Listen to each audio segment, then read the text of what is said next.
Hey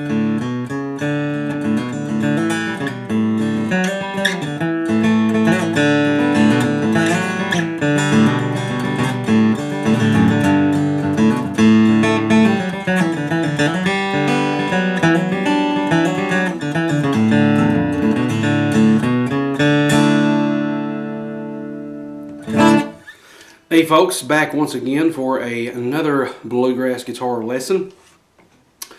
Here with my Breedlove Revival DR-Deluxe guitar. And I'll ask you to excuse my voice. I think I've got a little bit of allergy problems happening at this time of year. My voice and my ears all go out of whack and everything, but I still know it sounds good, and I hope you do too. We're going to go over today in this lesson a recent solo that I worked out for the song Every Time You Say Goodbye by Alison, Krauss and Union Station. Where I teach, excuse me, where I teach at, where they have a little bluegrass string band, they call it, and I'm the instructor of that class, and it's got about 5 or 6 students in it. And we recently got done with a recital, or a end of the year, kind of like a spring concert, and we decided to do this song. And so for the longest I sat there working this solo out, and I got like half of it the way I wanted to, and the rest of it I just couldn't really figure out where I wanted it to go until I finally worked out the last half, and I may go over that here in just a little bit. But let's get right on in this.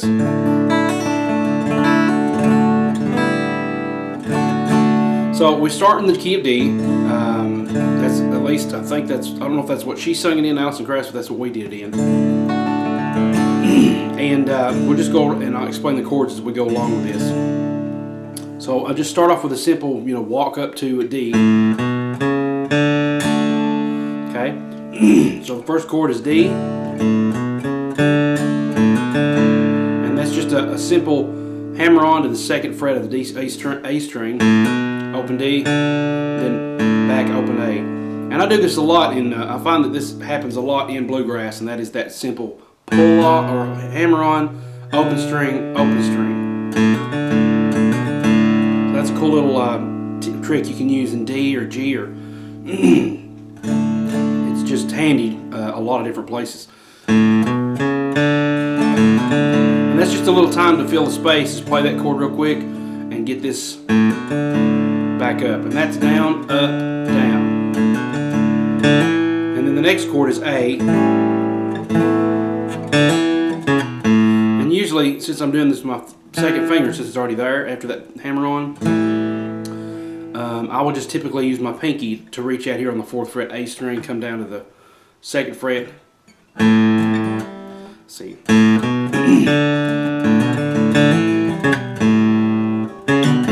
And that's kind of hard though. I mean, it doesn't sound as smooth as I like to, because I gotta work on that pinky pull off. So you may just want to hit with your first finger here. I try to whenever I can, but it doesn't always work out that way. So the pinky is kind of like a backup. Then it goes to G, and so from there I'll take. There's a little pause there, and I'll maybe hit an open G string or something, and then I'll hit the 4th fret, slide up to the 5th on the D, and hit that open string G. So then come back to that 4th fret and pull off again on the D string to the 2nd fret, but it's not a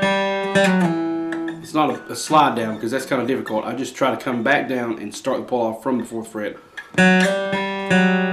That open string gives you time to come down. And notice how my hand moves.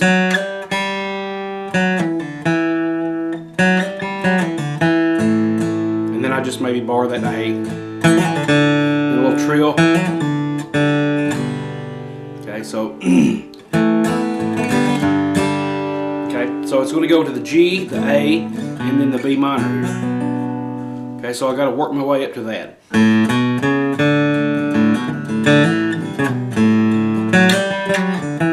Now, sometimes I forget to come back, and I like the way it sounds better though if you just come straight to that 4th fret. So let's see if I can do it again.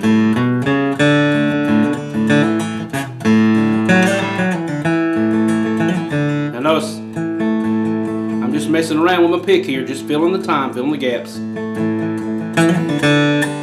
Then I've got my finger here ready for the G. And there's that same riff I was telling you about that happens a lot in bluegrass. Hammer on, open string, open string. Then I'm going to hit that B because that's where the B minor comes in.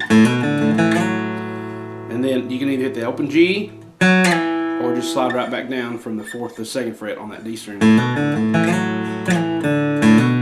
So far, it looks like we've only, as far as fretting anything, it's only been the A and the D strings. And I've not even fretted the G string yet. We're about to change that, but for right now, it's just been the A and the D string.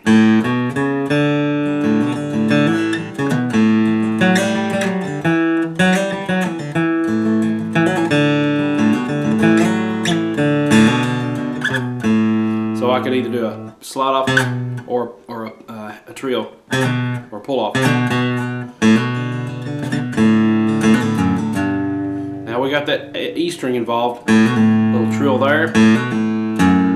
Then down on that 1st or 2nd fret with my middle finger, and up on that A.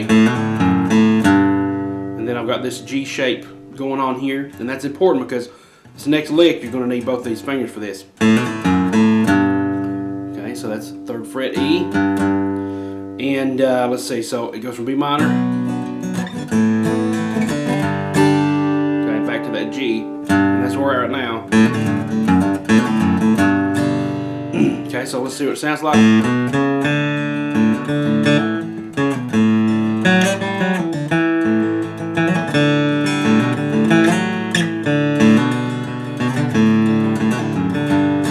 And I don't know if you notice this, but in the middle I'm just hitting some open strings. And it's working that just fine for me. Now the next thing is,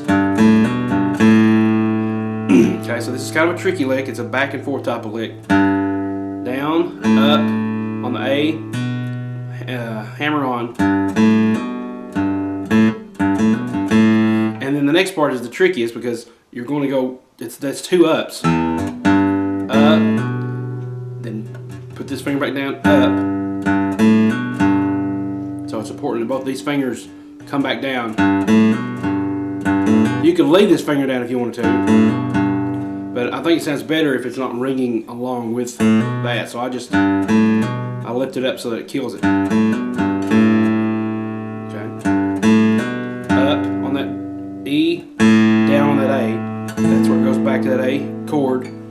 And here is the problem that I had with this song at first, is trying to figure out what to do after that. All I could figure out was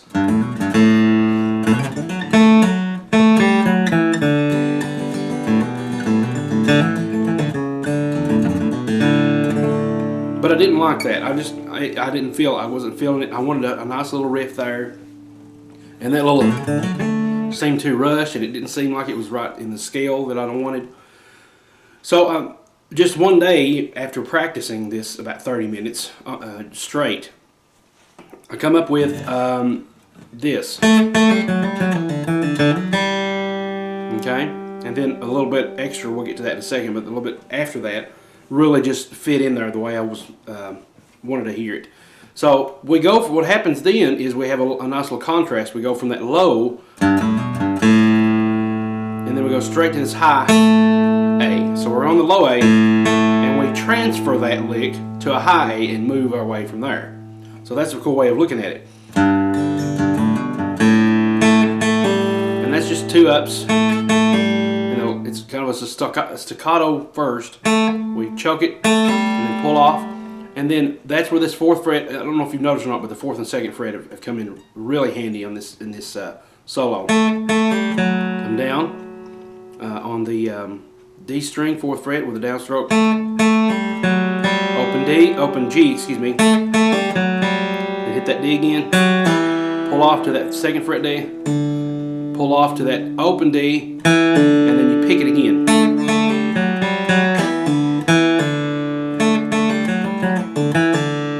Okay, so it's important that you're not going to pick until you've lifted off that last pull off. Lift off the last pull off, and then pick that again. Same fret, D string, 2nd fret.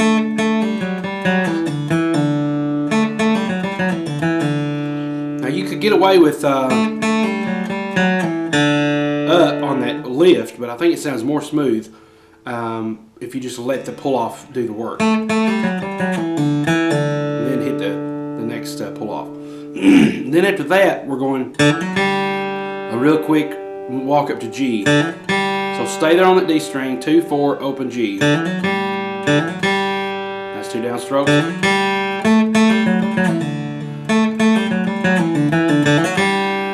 And then there, that's the G. And so we're going to the E minor next. And from there, I'm just kind of hitting some open strings again.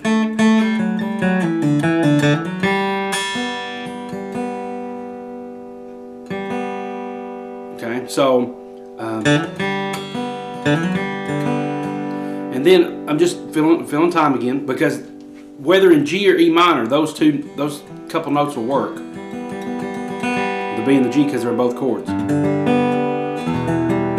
Okay, so it's a good transition point.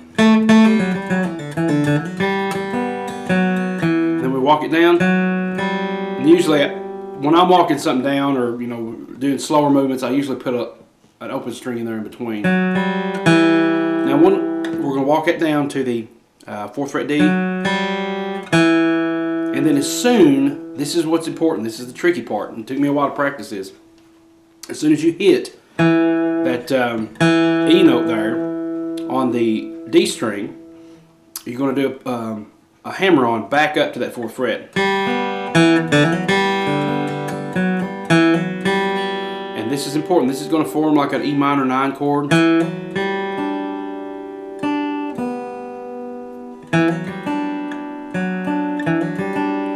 Okay, and this is kind of tricky because I'm used to doing this shape here. Like if I was playing C, these first 2 fingers I'm used to, but it took me a while to get used to the second 2 fingers doing the same thing.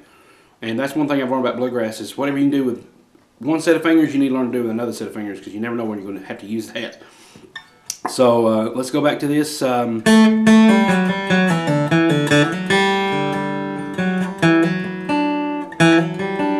got to be careful to get that G open, because my middle finger just killed it just then.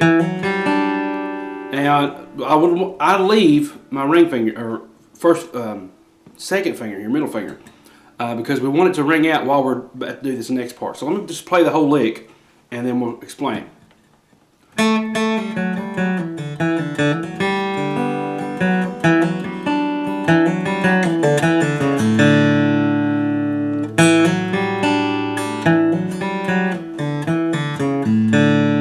Okay, so what's happening here is I'm doing the hammer-on, and it's really easy to get the bottom of this finger on that G. So really make sure you got a good arch in your finger.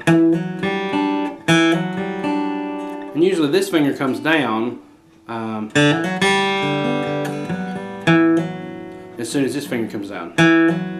Then this one comes down to catch that note. So that's hammer on to the D, 4th fret, open G. And then I just usually come back up to that G for effect.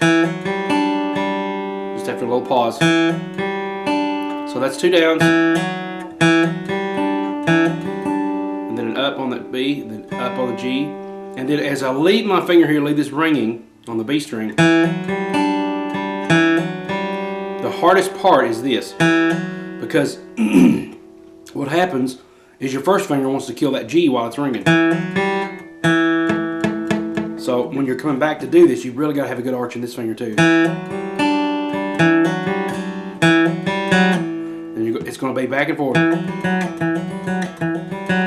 So leave that sitting there until you get ready to come back here. And usually my finger, I told you when my finger comes down, let's see when it comes up.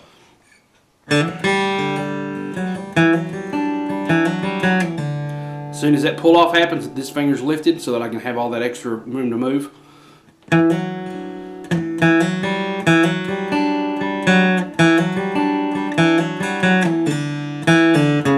So it's another pull off, and the same thing. So it's like we're pulling off, and then pull off on the A, 4th fret, then open D. And usually I'll just end that with a D riff. And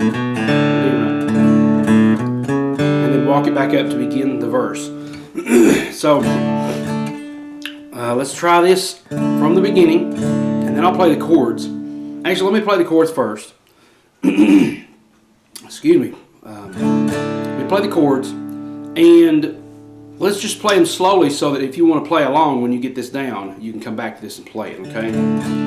So, here we go. 1, 2, 3. And don't forget to do that'll start you up. That's the pickup note. So I'll let you take care of that, and then we'll start this. 1, 2, 3.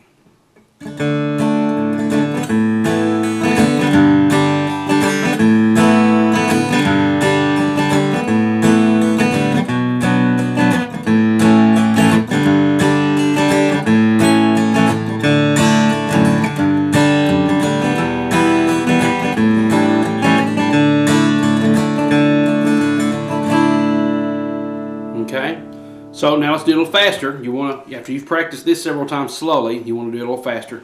So we'll try to do it a little faster. 1, 2, 3.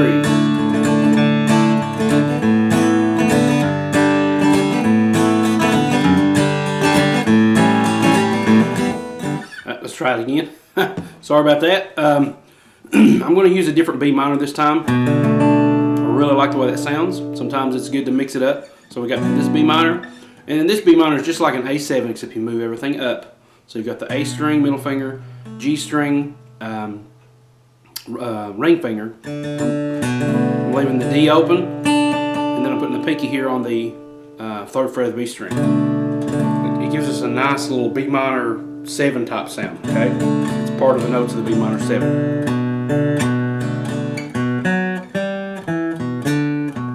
That D is the minor 3rd. That's the minor 7 right there, and then that's the minor 3rd again. Okay, so let's try that again a little faster and see where it goes. 1, 2, 3.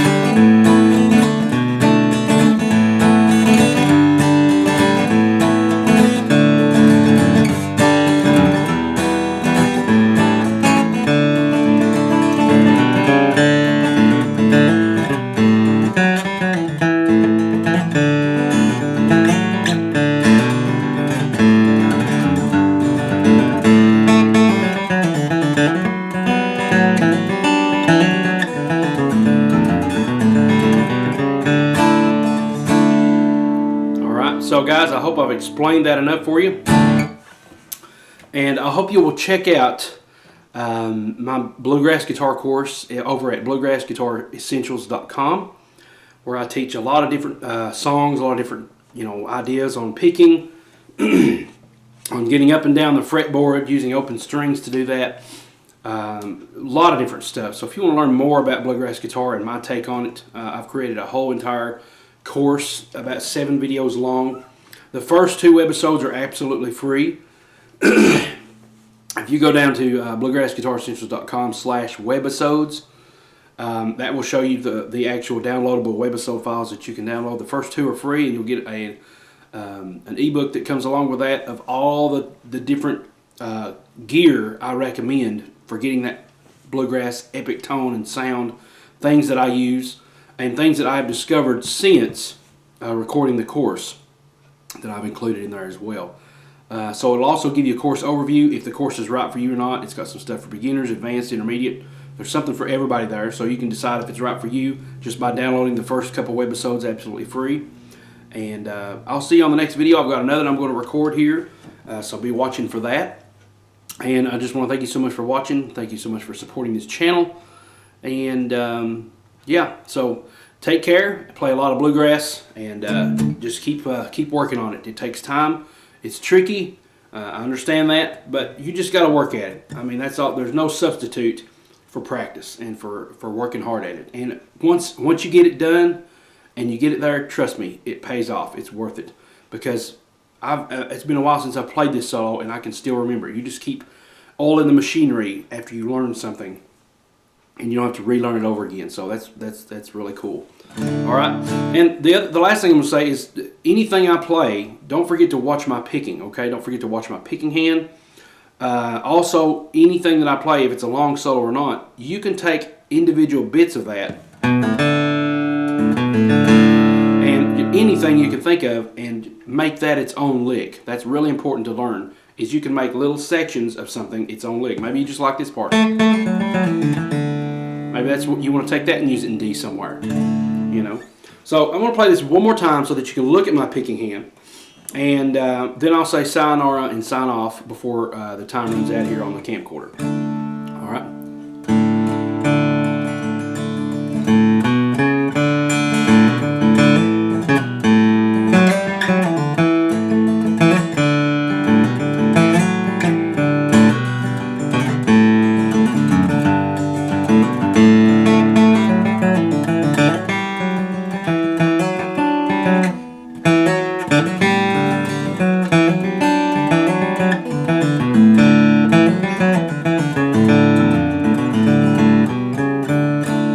Mess ups there, but I look at it as a couple other options you could use. That's my way of getting out of that. So thanks so much guys for watching. I'll see you guys next time, and God bless.